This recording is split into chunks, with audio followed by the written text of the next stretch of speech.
Welcome to SVG-TV News for Monday, January 18th, 2016. I'm Lafern Fraser with the details. While the year 2015 posed numerous challenges for the Royal St. Vincent and the Grenadines Police Force, Commissioner of Police Michael Charles says the organization has surpassed the test and gained major achievements. In his address at the 3rd Annual ISVG Police Force Awards Ceremony, Charles said that the event, which is a brainchild of the Police Welfare Association, was put in place to recognize the efforts made by the hard-working men and women of the force who helped to maintain law and order. He noted that there have been accomplishments throughout the force and congratulated the organization for a job well done. 2015 3 Vincentian Cup prizes in the Association of Caribbean Commission of Police Awards. Last year we also see and received some valuable gifts from the York Regional Police from Canada, and these equipment will go well for our sex unit, and I know Superintendent Jacobs and her team are very proud of receiving these gifts. I was in contact with the gentleman just last week, and he's promised to continue working with the Royal St. Vincent and Grenadines Police Force to enhance our capabilities in fighting crime. To the awardees, as the chairman of the Welfare Association stated, you have not reached. It's a step in reaching. You have to continue the good work. Keep it up and let the sky be a limit. Reaffirming his administration's support to the police force and allied services, Prime Minister and Minister of National Security, Dr. Ralph Gonsalves, said that the government has and will continue to look out for the well-being of all police officers. Focusing on lifting the standards of policing, Dr. Gonsalves urged all officers to put in the extra effort to enhance their profession. It's important in your job, and you know that better than I do. You have to be activist as a leader. You don't have to be afraid of your shadow.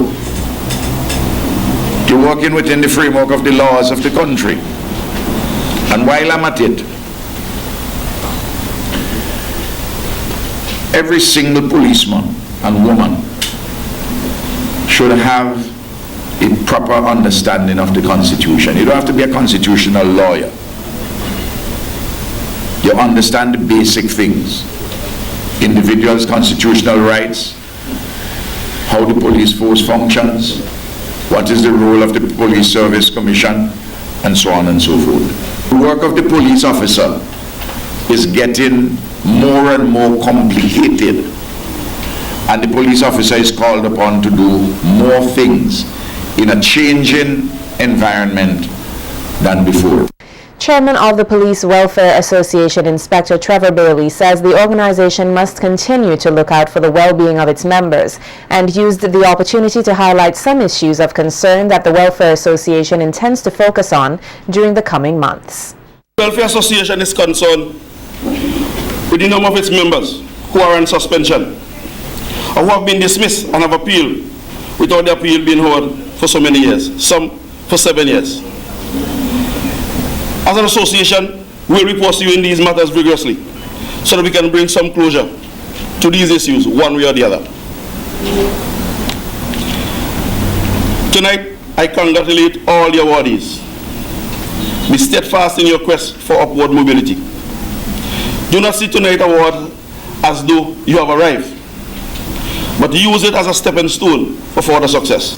Minister of Agriculture Roberto Caesar says that the soon-to-be-opened Argyle International Airport will create greater opportunities for SVG in trade, particularly in the area of agricultural produce. Speaking at a media conference today, the first since being re-elected to office, Minister Caesar said that it is the private sector that must seize the trade opportunities that will be made available, and that his ministry is looking at ways of creating incentives and private sector interests.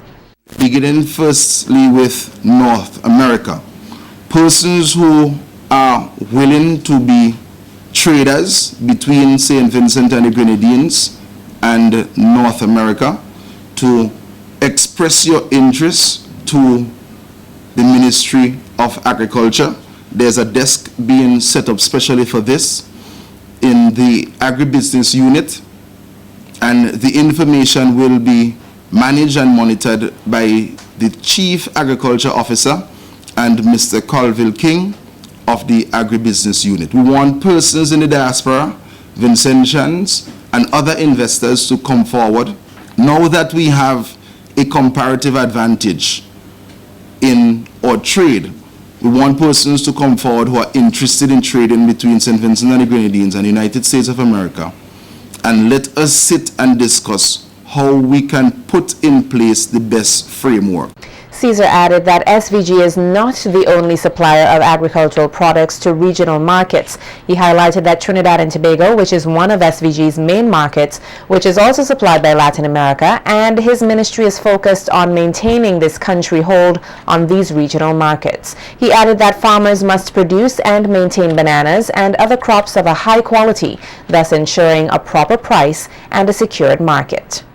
If we fail to maintain a good quality in the marketplace, it means that we will have to either settle for a lower price or at some stage we will be excluded from the market. There is a sense already creeping into the farming community among banana farmers that I am not producing to send to UK under fair trade standards. I'm only producing for the marketplace in Trinidad or in Barbados. Therefore, I should not pay as close attention to the quality. Well, I want to encourage our farmers that that is not the right approach. At the end of the day, a better quality improves the marketing power and ability of our marketers to obtain a higher price. Prime Minister Dr. Ralph Gonsalves has called for the establishment of a permanent African-Caribbean Commission. He said such a body is needed to advance relations between the two regions that already have strong historical ties. The recommendation was made during a round table on Friday, the second day of a Pan-African colloquium hosted by the University of the West Indies, Cave Hill. Dr. Gonsalves told the gathering, quote, "The fact that meetings between groups of African leaders and Caribbean leaders do not take place with the degree of frequency as they should does not mean there is not an appetite for it," unquote. He said there is already the question of CARICOM and the African Union having observer status with each other that can be elevated into a permanent commission, which must not only be CARICOM. Prime Minister Gonsalves, however, expressed disappointment with the state of the African-Caribbean Pacific arrangement, saying it has been allowed to be somewhat of a trophy. He also focused on the issues of travel and energy between the two regions. Despite the overall challenges, the regional leader said he remained optimistic about future relations between Africa and the Caribbean. Believing that there are still grave concerns to be addressed in what he described as an illegitimate election, leader of the New Democratic Party, Arnim Eustace, says they will continue to mount protest action against the ruling Unity Labour Party administration. Speaking on radio today, Eustace says he will be in consultation with his executive to finalize plans for a series of protest actions next week. Difficult to deal with a situation where it is obvious that corruption took place in many areas of the process, and as you know, that is now before the court, and we have grave concerns about many of the things that happened during and before the election period in various constituencies in St. Vincent and the Grenadines. And by way of protest and by way of legal action, we are addressing those concerns.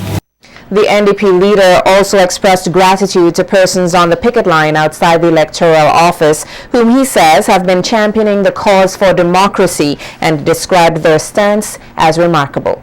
I want to thank all those persons who have taken it upon themselves to go there and protest virtually every single day.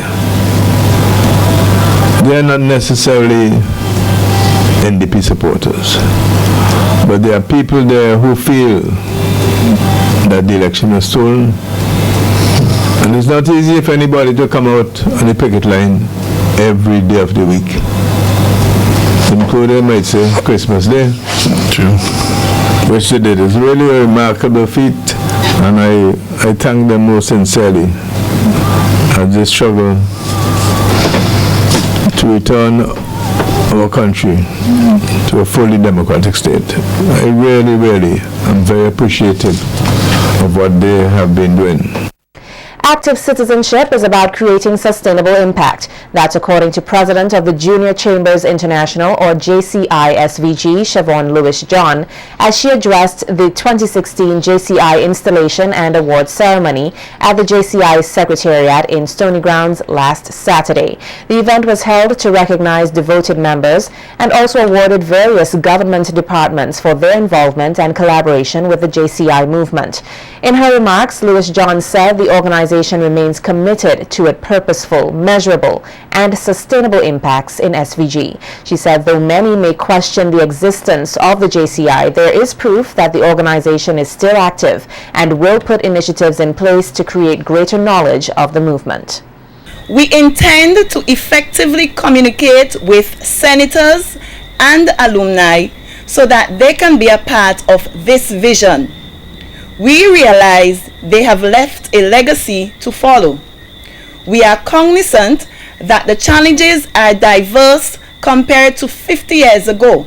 However, our mission remains the same. Thus, we implore you as senators and alumni to lend a listening ear and be able to guide when called upon to ensure that this organization remains in good hands.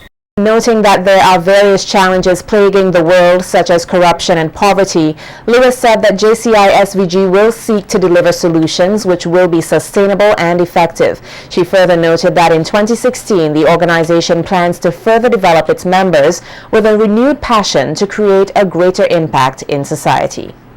We encourage young people to rise up and embrace individual social responsibility for these issues and find target sustainable solutions that benefit our communities and the world. Our name will be on the lips of the community, and we will etch our names even further on the pages of history. Let's not wait on others to lead the charge. We need to be visionary, bold, take action, and with our faith in God, we can be recognized by all sectors of our society as we bring them together to create sustainable impact. Schools Performing Arts Festival, or PRISPAF 2016, will be launched at a media conference tomorrow afternoon at the Kingstown Library Conference Room. Remarks are expected from representatives of the Ministry of Tourism, Sports and Culture, the Ministry of Education, National Reconciliation and Ecclesiastical Affairs, along with the sponsor of the festival, East Caribbean Bottlers, Inc. The grand days of the festival will be held at the Kingstown Methodist Church Hall on Tuesday, March 8th and Wednesday, March 9th. This year. A closing ceremony will follow the showcase on Wednesday, March 9th. PRISPAF is a production of the Ministry of Tourism, Sports and Culture in collaboration with the Ministry of Education, National Reconciliation and Ecclesiastical Affairs. Tomorrow's launching event will begin at 1 p.m. The SVG Diaspora Committee of New York has begun the new year by electing a new executive, which will continue to be led by Chairman Maxwell Haywood. Haywood, who was elected at the annual general meeting, is joined in the leadership by Vice President Glenroy Goebbels Phillips, General Secretary Fillmore Sprott, Treasurer Don Dopwell, Assistant Secretary Treasurer Camille English, Public Relations Officer Sherilyn Mason Haywood, Trustees Peter Posky Burke, Atiba Williams, and Garns Byron. The elections were held at the Friends of Crown Heights Educational Center in Brooklyn on Saturday, January 16, 2016. Chairman Haywood says he looks forward to an exciting year, which will see the launching of a website and the Cultural Arts Association, or CAV USA, Cultural Association of Vincentians in the United States of America, at the end of January. According to Haywood, the committee will focus on several broad strategic strategic goals for 2016. These include strengthening and consolidating diaspora institutions created by the Diaspora Committee, establishing a clear and distinct presence on the internet with the launch of a website, membership recruitment and development, increasing public awareness of diaspora issues, creating greater partnerships with other Vincentian organizations for program delivery, and establishing stronger linkages with non-Vincentian communities in the USA.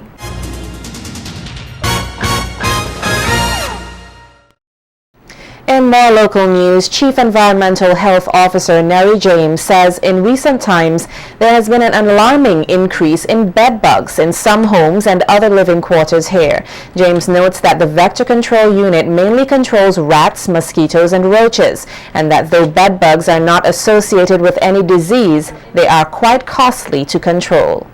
Can be found primarily where a person spends a long time.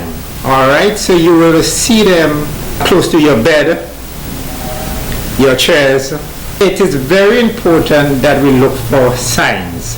Their smear or their blood droppings. And so you will look for that in the seam of your sheet, your pillow, your mattress, and other things like that. According to the environmental health officer, bed bugs can quickly spread from one place to another and explains how easily they can infest various places.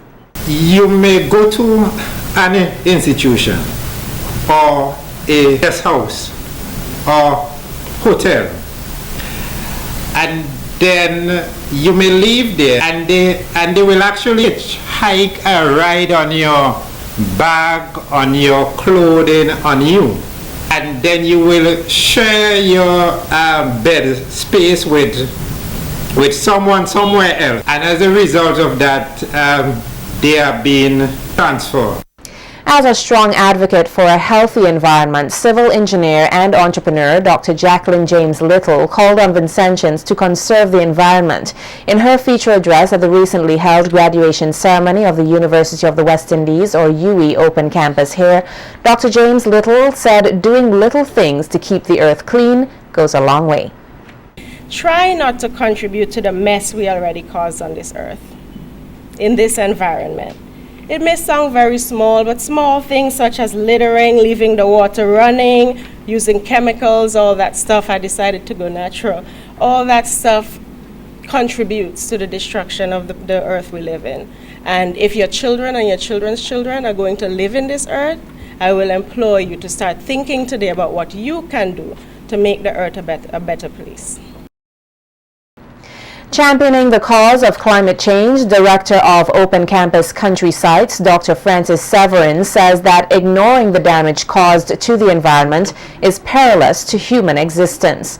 Dr. Severin, who was one of the speakers at the recognition of graduates of the University of the West Indies Open Campus last Friday at the Methodist Church Hall, says there is evidence of climate change through turbulent weather patterns, among other things.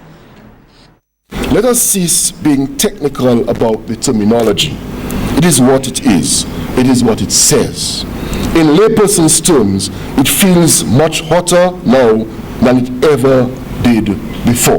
Let us drop the jargon. Let us put it very simply. It feels hotter now than it did before. When Christmas was approaching, we felt cold. We don't feel cold again. We've dropped the jargon. Climate change is upon us. Climate change is real.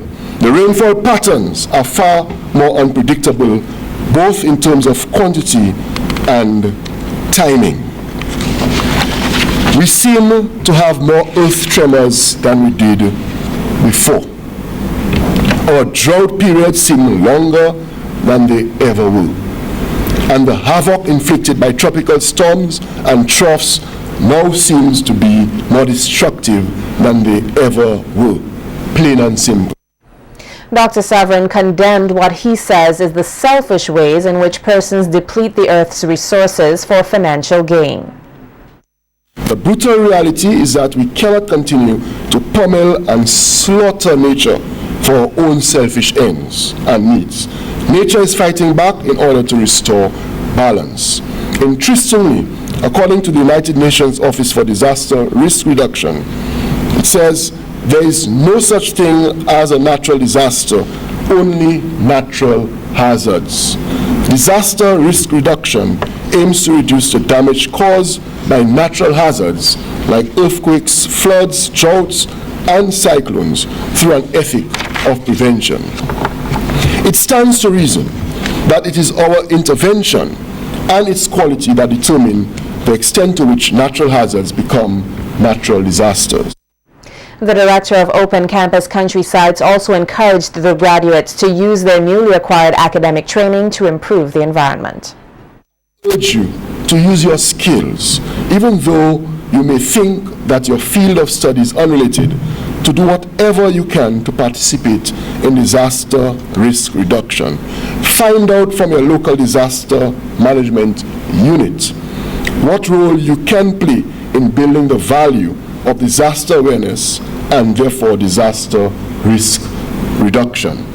You can, however, start with the small things like not tossing rubbish, example cigarette stubs, beer bottles, KFC boxes, out of your vehicles as you drive and party.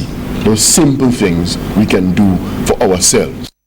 Two members of the SVG Cannabis Revival Committee, or SVG-CRC, Junior Spirit Cottle, Chairman, and Alvin Buffer Collins left here today for Amsterdam to attend the second Global Forum of Producers of Prohibited Plants. The meeting will bring together over 50 participants from 15 countries, including cannabis, opium, and coca growers from all geographical areas of the world. The conference will also have addresses by academics and experts on drug policies to discuss issues affecting growers and to come up with recommendations as a contribution to the United Nations General Assembly Special Session on Drugs to be held in New York in April this year. This is the third international meeting on cannabis in which the SVG-CRC is represented. In April of 2015, Junior Spirit Cottle addressed policymakers from the region on cannabis in Puerto Rico, and in November 2015 he attended a high-level international conference on alternative development in Thailand and Burma. They will return to the state on Saturday, January 23rd this year.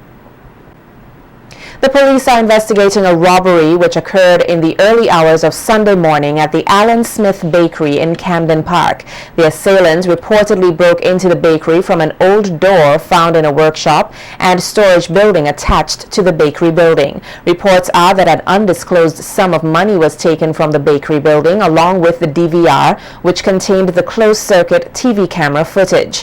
SVG Television News was unable to get a comment from the proprietor on the matter. 31-year-old Grafton McDowell, a laborer of Rillen Hill, has been arrested and charged on two separate charges of attempted murder and burglary, which is said to have occurred at Rillen Hill on January 14th this year at the home of Lorna Daniel. McDowell is accused of arming himself with a knife and entering the dwelling home of Daniel on the date in question, proceeding to inflict several stab wounds to her body and depriving her of $175. Then he fled the scene. When McDowell appeared at the Serious Offences Court this morning before Chief Magistrate Rayshan Brown, he was not allowed to plea. Court prosecutor Kenrick Williams had no objection to his bail, as the victim, who was hospitalized at the Milton Cater Memorial Hospital for several days, has since been discharged. His bail was allowed in the sum of $30,000 with one surety. He was also ordered to surrender all travel documents to the court and to report to the Cattell's police station on Fridays between 6 a.m. and 6 p.m. He is not to have any contact with the victim. The preliminary inquiry is expected to commence on March 21st this year. Meanwhile, Terran Prince, a 28-year-old laborer of Edinburgh, is now before the court on two separate charges of abduction and robbery. This incident is said to have occurred on December 25th this year. Prince is said to have last year, 2015, Prince is said to have abducted Kevin Skinner of Bel Air when he armed himself with a knife and forced him from Edinburgh to Kingstown, where they proceeded to steal a quantity of clothing, a cell phone, along with $560, among other things. Prince was today escorted before Chief Magistrate Rachel Brown at the Serious Offences Court. He was, however, not allowed to enter a plea as the joint charge was laid indictable. Chief Prosecutor Adolphus Delpesh objected to his bail and explained to the court that Prince, at the time of the offense, was on bail for similar offenses. He was remanded into custody until March 21st, 2016, when the preliminary inquiry is expected to begin. 3 persons escaped with minor injuries, while some of goods were lost when a Daihatsu truck TC-177 driven by Steve Pear of New Adelphi went over an embankment at the Monty Mall corner in Dorchester Hill on Saturday. Reports indicated that Pear was transporting goods to someone in the area when his truck lost power and began to roll back. He reportedly pulled the handbrakes, but the cable snapped and thus was unable to stop the truck. 2 of the men on board had to jump for their safety, with one reporting back pains from the incident.